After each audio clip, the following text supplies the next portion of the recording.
자, 그렇다면 오늘 아침에 상황은 어떤지 저희가 얼른 가서 국회 가서 취재 왔는데 여기인데요. 지금 좀 전 상황인데 이 대표는 없어요. 일단 단식 투쟁하겠다라는데 현수막 2일차라고 돼 있는데 이 대표의 모습은 없습니다. 그래서 저희가 취재 기자를 통해서 이 대표 어디 가셨냐라고 지금 취재 중인데 어젯밤 10시쯤에 이 국회 본청 어딘가로 이동을 해서 휴식을 좀 취한 상황으로 보입니다.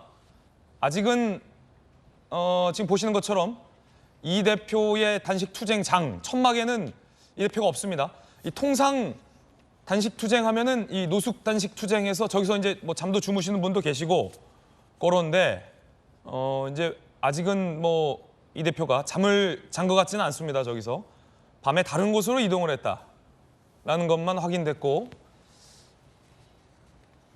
무기한 단식 투쟁인데 이 대표가 어디로 갔는지 다시 언제 돌아오는지 확인되면 저희가 또 바로 현장 연결해서 돌아오면 복귀하면 또 현장 연결해드리겠습니다.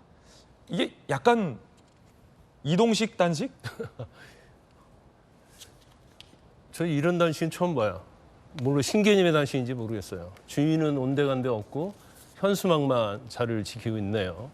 그럼 진짜 편한 단식이죠. 이제까지의 단식은 다 노숙 단식 아니었습니까? 네. 거기서 자고 물 먹고 단식하고 그리고 단식하고 있으면 또 격려로 또 많이 찾아와요. 그러면 사실 이제까지 단식 중에 조롱하는 단식은 없었던 것 같아요. 그러니까 아무리 명분이 좀 약한다 하더라도 단식의 결의, 의지에 대해서 상당히 존중을 하고 야당이랄지 여당도 상대방에 비판을 안 했던 것 같아요. 예. 근데 이재명 대표가 이제 단식한다는 얘기 나오니까 막 조롱 섞인 말이 아주 쏟아지고 나오고 있어요. 그러면 이재명 대표가 낮에 단식하고 저녁에는 집에 가서 자고 아침에 나온다? 또 저러다가 또 며칠 가면 내가 당뇨병 있는데 진짜 단식할 줄 알았어? 이런 얘기 나오지 않을까 싶어요. 예. 그런데 지금 이런 얘기를 한다는 것은 이재명 대표의 어떤 진정성과 명분성에 많은 사람들이 회의를 갖고 있다는 얘기거든요. 예. 그럼 이 회의를 가지고 있는 것에 대해서 본인이 이제 답을 해야 한다고 봐요. 그러면 결과적으로 보면 지금 대부분의 많은 사람들은 저건 방탄 단식이라는 얘기를 많이 하고 있잖아요. 그럼 그걸 불식시켜야죠. 예. 그럼 본인이 검찰 소환 응하고 체포동의안 오면 가결시켜달라. 나는 법원 안에서 진검승부하겠다. 이런 얘기를 하면 사실은 단식의 어떤 진정성이 조금이라도 인정이 될 거라고 봅니다. 저희들이 이제 취재한 바에 따르면 제가 그래서 이 민주당 오늘 당대표 일정을 좀 취재해 봤는데 9시 30분 그러니까 지금으로부터 12분 뒤에 이재명 대표가 단식하고 있는 저 단식 무기한 단식 투쟁 천막에서 이재명 당대표가 최고위원회의를 개최하기로 돼 있습니다. 그러면 이제 한 12분, 13분밖에 안 남았는데 저희들이 오늘 아침에 저 단식 투쟁 천막을 가봤는데 방금 보셨던 것처럼 천막은 현재 텅 비어 있고 이 대표도 없습니다. 밤새 아마 다른 곳에서 이동을 했다가 다시 올 것으로 보입니다. 김용주 의원님, 네. 그 무기한 단식이라고 해서 천막에서 계속 이제 주무시면서 노숙 단식을 하시는 줄 알았는데 이 대표가 밤에 어디 가셨습니까? 퇴근하셨습니까? 글쎄요, 저도 뭐 알 수가 없죠. 그렇다면 저거는 단식도 아니고 그야말로 간헐적 단식인데. 간헐적 단식 아니냐? 네. 그런 비판을 받고 있고 여가부 장관 왜 다른 데서 잤나 이런 비판을 할 수 있겠습니까? 그래서 저런 부분 자기 마음대로 단식 이래놓고 무기한 대로 한대요. 그게 일반인들로서는 이해가 되지 않고요. 최소한 단식을 하기로 했으면 며칠을 하더라도 진정성 있게 제대로 하라. 예, 제대로 해야죠. 지금 뭐 겨울도 아니고 뭐 아직 날씨 밤에 저기서 잘만 하거든요. 그리고 실제적으로 뭐 다만 문제는 저렇게 해놓으면 또 테러가 문제예요. 예. 명분이 없는 단식을 시작했을 때 단식을 풀 수도 없어요.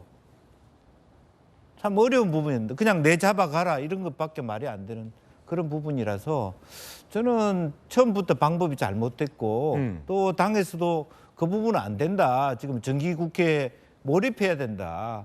그게 진짜 민생다운 민생이고 통합다운 통합이고 그게 민주당의 가치를 다시 새롭게 할 수 있는 계기다. 예. 헌신하라. 그런 얘기를 해야죠. 사실은 이 국회 권력을 장악하고 있는 민주당 입장, 거대 의석수를 앞세워서 우리가 지난해 봤듯이 마음먹은 대로 원하는 대로 법안을 통과시킬 수 있는 민주당의 당대표가 갑자기 왜 단식을 선택했는지에 대해서 오늘 아침 이렇게 논란이 일고 있습니다. 거기에 더해져서 단식의 성격, 그러니까 밤 10시에 어디론가 갔다가 다음 날 아침 언제 나타날지 모르는 이런 단식이 과연 진정성 있는 단식인가에 대한 논란도 예상됩니다. 유승민 전 의원은 SNS에 이렇게 비판했습니다. 구속을 피하기 위한 방탄 단식이냐? 아무런 감동도, 울림도, 안타까움도 없는 단식이다. 단식이 아니라 사퇴가 답이다. 유승민 전 의원은 강하게 비판을 했습니다. 제가 헷갈려서 그러는데 예전에 네. 그 이정현 대표 단식할 때 국민의힘에 황교안 대표 단식할 때는 퇴근 안 하셨잖아요. 황교안 대표 단식할 때도 보면 청와대 앞에서 단식했다가 밤에는 국회 앞에서 단식하고 네. 이렇게는 했어도 그 농성장 안에서는 계속 있었잖아요. 이른바 풍찬 노숙이란 말이 그대로 어울릴 정도로 특히 황교안 대표의 단식 때는 굉장히 매섭고 추운 겨울이었거든요. 예. 저대로 가다가 정말 자칫 잘못 목숨이 위태로울 수 있다라고 하는 상황까지도 많은 사람들이 걱정했기 때문에 황교안 대표의 단식을 두고 당시 여당에서도 이 건강에 대한 걱정과 우려를 했던 사람들이 꽤 많았던 거로 기억을 합니다. 네. 근데 이재명 대표가 지금 저렇게 하고 있는 단식에 대해서는 뭐 많은 사람들이 비판했는데 앞서 이른바 이재명 대표 적극 지지층들이 수박들은 따라올 수 없는 뭐 헌신과 희생 이렇게 얘기를 했는데 네. 이게 뭐 앞뒤가 좀 안 맞는 내용 아닌가요? 그리고 바로 어제 그제 직전까지 나왔던 가장 큰 뉴스 중에 하나는 정말 대한민국 국민들이 깜짝 놀랄 정도로 김남국 의원 제명안을 그냥 마음껏 부결시켜버렸던 일들을 민주당이 자행했거든요. 예. 근데 이런 일들 속에서 이재명 대표가 일말의 책임감이나 이런 국민들에 대한 송구한 마음 이런 것들을 전해야 될 때 갑작스럽게 단식을 통해서 모든 걸 다 정부 탓으로 몰아버리는 상황이 오게 된 것을 어떻게 평가해야 좋을지 잘 모르겠습니다. 그리고 한 가지 더 말씀드리고 싶은 건 이재명 대표 얼마 전까지 김은경 혁신위에 힘을 실어줬잖아요. 예. 혁신위가 냈던 혁신안 중에 한 가지 제 눈에 띄었던 건 집권 수권 정당으로서의 기능들을 강화하기 위해서 예비내각 섀도우 캐비넷을 만들겠다고 얘기를 합니다. 그리고 각 부처별로 하나씩 대응될 수 있는 국회의원 만들고 정기국회 내내 168석을 갖고 있는 거대 야당이 국민위에 할 수 있는 일들을 해나가는 게 기본적으로 혁신위가 얘기했던 거 아닌가요? 근데 그런 일들은 온데간데 없이 사라지고 본인 스스로 장외에 나가서 거리투쟁, 흔히 말하는 이 단식을 하게 되는 모습들은 결국 민주당 전체를 이재명 사법 리스크와 동일시하게 만들어버리는 퇴행 정치를 가져간 것 같아서 아마 이 내용들은 두고 민주당 내에서도 이재명 예. 대표에 대한 정치적 고립을 가속시킬 거라고 생각합니다. 자, 그럼 지금 이 시각 이재명 대표는 단식 안 나왔네요. 천막인데 아직 안 나왔습니다. 어디 간지가 좀 궁금하고 이게 무기한 단식인데 약간 뭐 출퇴근 단식이냐 뭐 이런 논란도 예상됩니다. 집에 가진 않았겠지만 본청으로 어딘가에 이동했다면 이게 뭐 무기한 단식 투쟁은 아닌데 어쨌든 아직까지도 저 단식 천막에는 이 대표가 모습을 보이지 않았습니다. 이 대표 모습 나오면 좀 다시 연결하고 기자들이 오늘 아마 물어볼 것 같습니다. 어젯밤에 어디 가셨는지 물어볼 것 같습니다. 취재되면 또 가장 발빠르고 정확하게 돌직구쇼에서 전해드리겠습니다.